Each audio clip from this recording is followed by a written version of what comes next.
20.000 leguas de viaje submarino. Muchos hemos oído hablar de este libro, pero exactamente qué quiere decir. Bien, este libro, aunque no lo parezca, es más complejo y no solo es porque sea un tema de ciencia ficción. Si analizamos bien este libro, nos va a introducir un elemento que creemos propio de nuestra época, el concepto del antihéroe. ¿El antihéroe en qué sentido? Bien, cuando analizamos la evolución literaria vamos a ver que ciertos conceptos que creemos nuevos no lo son. En 20.000 leguas de viaje submarino no es una excepción no solo por la ciencia ficción, sino por cómo nos lograban introducir un curioso personaje que era nuevo para ese entonces. En este concepto vemos un curioso caso que ya varios autores y sobre todo youtubers dedicados al cine han analizado, que buenas series y películas no necesariamente tienen que poner al protagonista y el elegido como el mismo personaje, como varios autores, sobre todo Soul mencionó, solo porque un autor cree un protagonista no significa que ese protagonista sea el elegido o el representante que hará los cambios más relevantes en una obra. 20.000 leguas de viaje submarino no es la excepción. 20.000 leguas de viaje submarino nos lleva a un mundo en teoría existente en esa época, el cual es el siglo XIX, en el cual existía el colonialismo y sobre todo una avanzada etapa de la revolución industrial, siendo la principal potencia Gran Bretaña, pero países como ser Francia, el recién unificado Imperio Alemán, así como Estados Unidos se disputaban fuertemente el dominio mundial. 20.000 leguas de viaje submarino nos abarca varios temas como ser la inclusión de personajes de manera adecuada, ciertas figuras literarias y sobre todo una adecuada forma de ciencia ficción y cómo se puede relacionar con la política de su época, incluso de nuestra época, y cómo no crear personajes vacíos o lineales, más bien personajes multidimensionales. La primera vez que se ve 20.000 leguas de viaje submarino, el protagonista, aparentemente un francés que debía ser el protagonista, descubrimos que solo no es el protagonista como creemos que debe ser, más bien es un autor, o mejor dicho, es el medio del autor por el cual se explora este mundo, ya que el personaje de más peso vendría a ser el Capitán Nemo, el cual viene a desempeñar un rol relevante, el cual es el antihéroe. Antihéroe, así es. La primera vez que se nos presenta en literatura este complejo personaje es con el Capitán Nemo. ¿En qué sentido? El Capitán Nemo es un personaje adverso al sistema en el cual vive, pero no necesariamente encaja con las romantizadas o caballerescas versiones anteriores de cómo debía comportarse un héroe. El Capitán Nemo es un personaje muy complejo.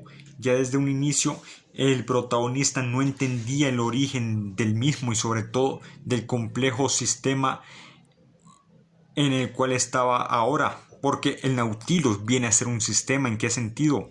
El Capitán Nemo incluso le dijo en las primeras líneas de que ahora estaba en un nuevo país, o mejor dicho, un país en estado o un país único, porque no es un país con nación. ¿A qué se refería exactamente esto? Como vemos, el Capitán Nemo viene a ser como el líder de esta compleja organización presente en el Nautilus, la cual se compone de miembros de diversos países y sobre todo son rebeldes ante los estados colonialistas de esa época. El Capitán Nemo logró desarrollar la increíble tecnología del submarino, pero nunca se nos especificó cómo lo logró. Sin embargo, se sabe bien que el Capitán Nemo, explicando, logró estudiar ingeniería y demás ciencias físicas y químicas con los cuales pudo desempeñarse adecuadamente para poder desarrollar el submarino Nautilus. El Nautilus es un submarino, pero lo que impresionó de la época no es tanto la predicción del futuro, porque objetos que se podían sumergir bajo el agua les sorprendería que tan antiguos pueden ser. Ya desde la época de Isaac Newton, más precisamente Edmund Halley y asociados ya desarrollaron la campana de buceo en la cual se podía sumergir bajo el agua para asegurar el proceso de salvataque comercial.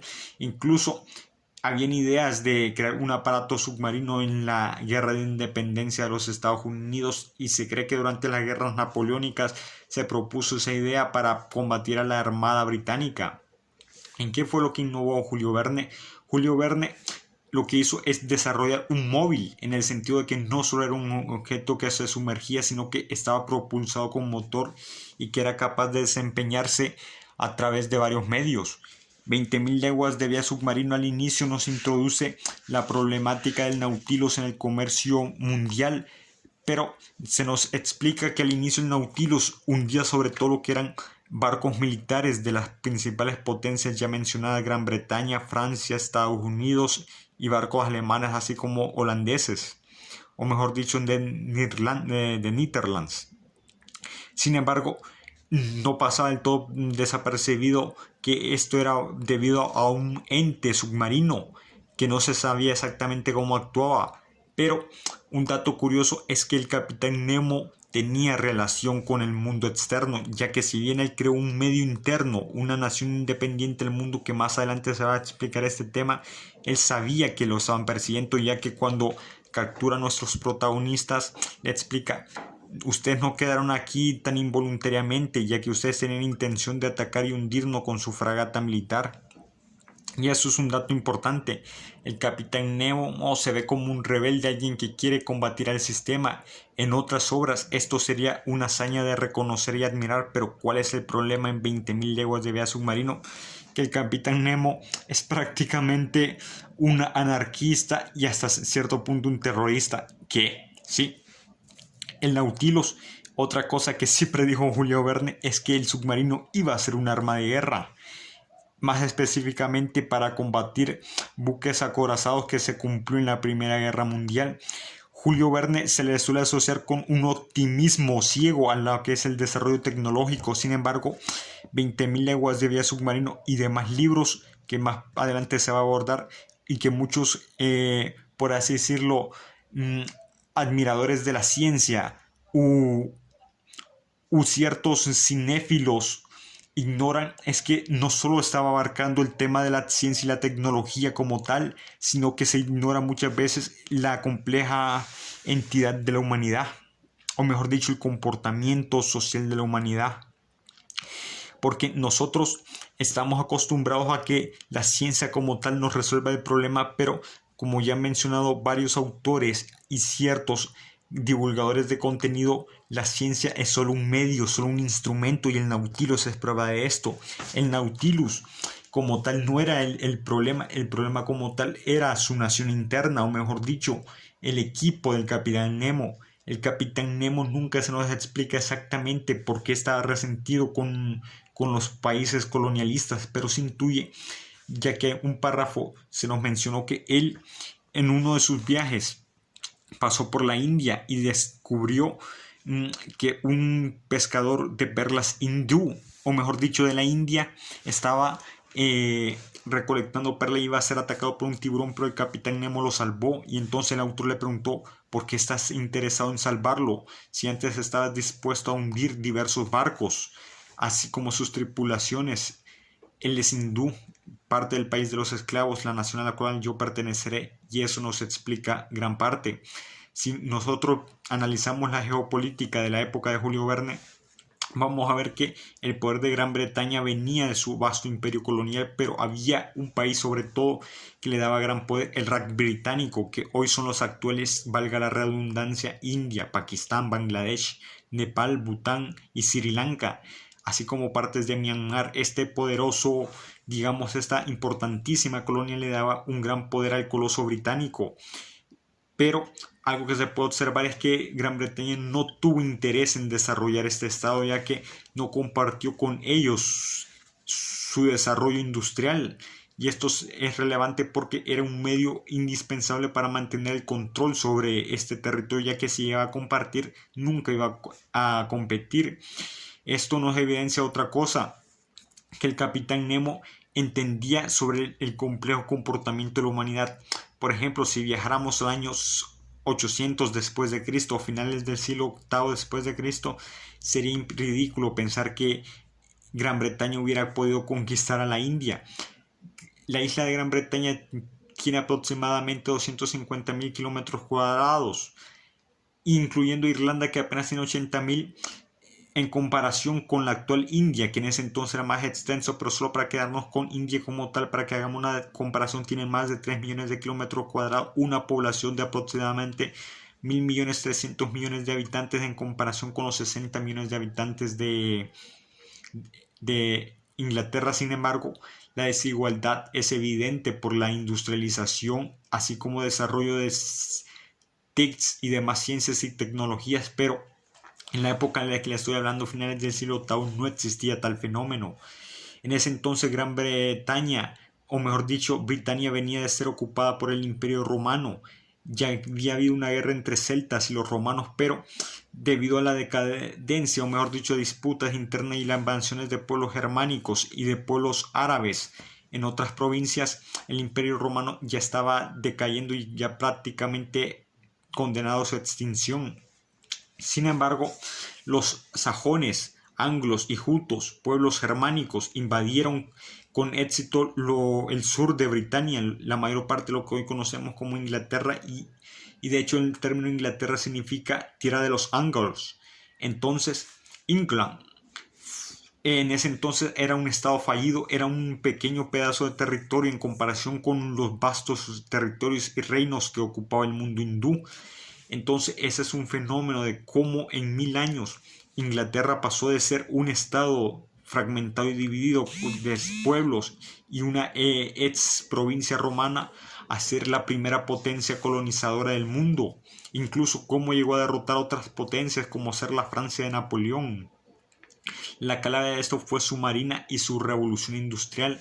La revolución industrial debe entenderse como un hito tan relevante, incluso más que la propia revolución francesa o la independencia de Estados Unidos, clave para entender nuestro mundo actual. Un dato curioso es que, si bien creemos que los británicos son una sociedad muy conservadora en el aspecto sociológico y político y cultural, y en evidencia y pruebas de esto como mantener una monarquía, preservar leyes de mediados del siglo XVII, así como prohibir ciertas libertades civiles e incluso haber mantenido la esclavitud y el tráfico transatlántico de esclavos, no se debe negar que eso no necesariamente va vinculado con el desarrollo tecnológico.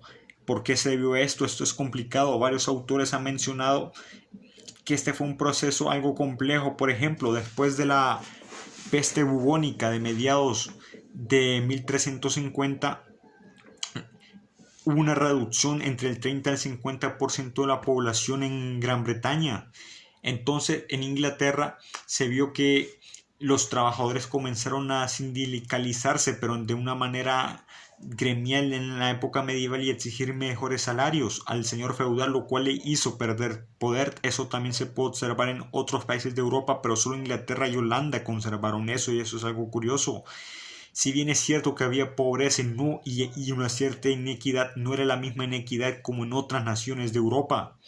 Así como adoptar una religión protestante que les fomentaba cierta independencia a la hora de ilustrarse, así como competir con potencias como Portugal y España por el descubrimiento de nuevos recursos, les hizo tener un gran desarrollo socioeconómico, independencia individual que le dio fomento en la banca, así como cierta independencia en la producción de bienes y servicios propios, con los cuales se podía crear una microeconomía casera, pero que era evidente en un sistema macroeconómico que influyó en lo que sería el desarrollo de bancas, así como poder hacer emprendimientos y financiamientos propios. El invento de la máquina de vapor de Watt fue un hito en la historia humana, porque nos permitió, digamos, desarrollar la máquina de vapor, la cual podía hacer el trabajo de muchos hombres en pocas horas,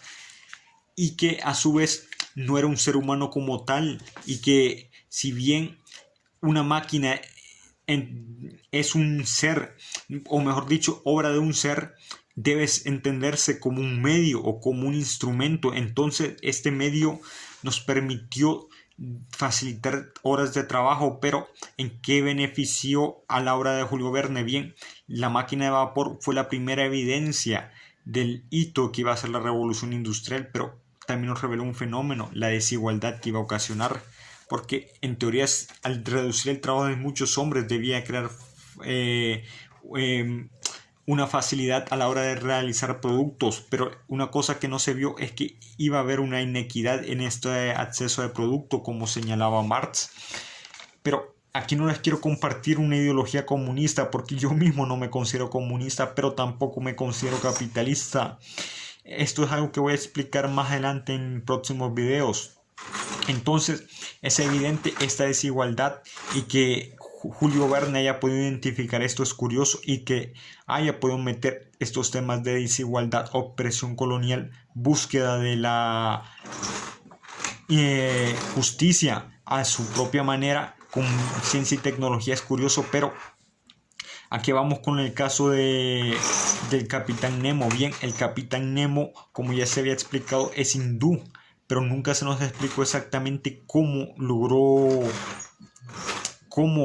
estudiar. Se cree que pudo ser en el contexto vernista miembro de la élite local o de un antiguo clan hindú. Nunca se especificó dónde, pero Julio Verne explicó que se contextualizó en una rebelión de 1857 en el cual un grupo de religiosos, así como de etnias, buscaron su independencia del gran imperio británico, la cual fracasó.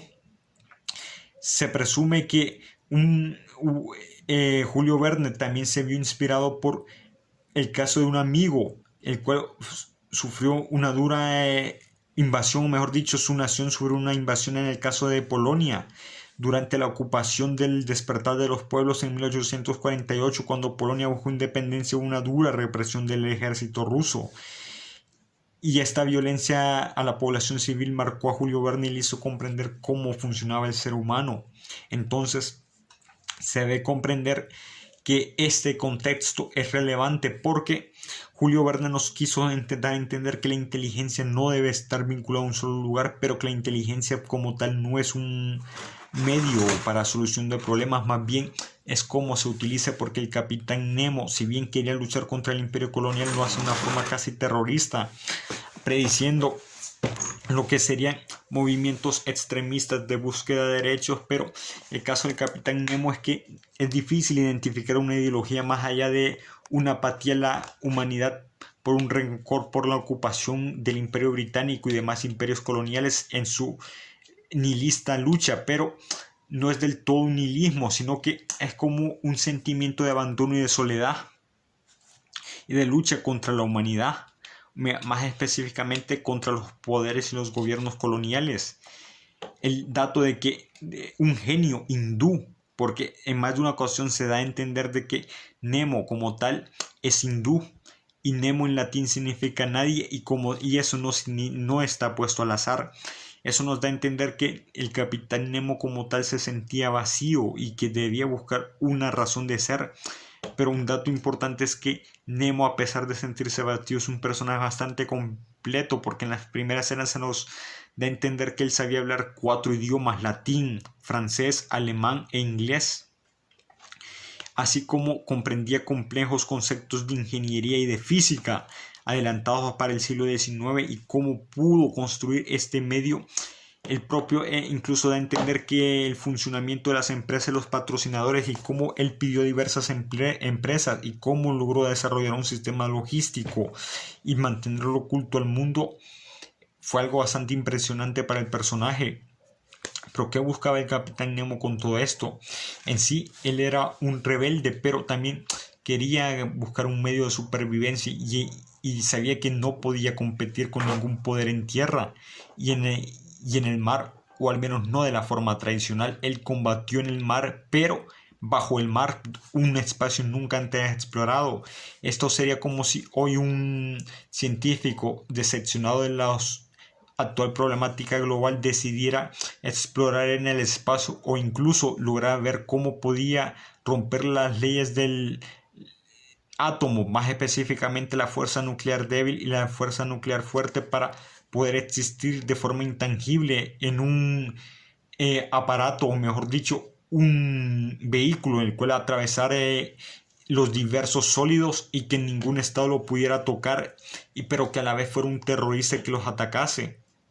20.000 leguas de viaje submarino nos da a entender cómo Julio Verne fue capaz de crear el complejo concepto del antihéroe, y este a su vez, el antihéroe es un medio, porque este antihéroe es más complejo que muchos que nos presentan en la actualidad, pero que a su vez tiene una profundidad y una compleja relación con los protagonistas, y nunca se da a entender cómo él llegó a esas conclusiones. Pero lo relevante de comprender a Julio Verne no es solo conocer la ciencia y tecnología, sino también conocer al ser humano, ya que la ciencia no solo está en lo que entendemos como el cerebro, sino en la parte profunda del cerebro, como ser el tálamo, la cual es la parte emocional, y cómo nosotros nos desempeñamos como seres humanos. Gracias por estar presentes el día de hoy, querida audiencia.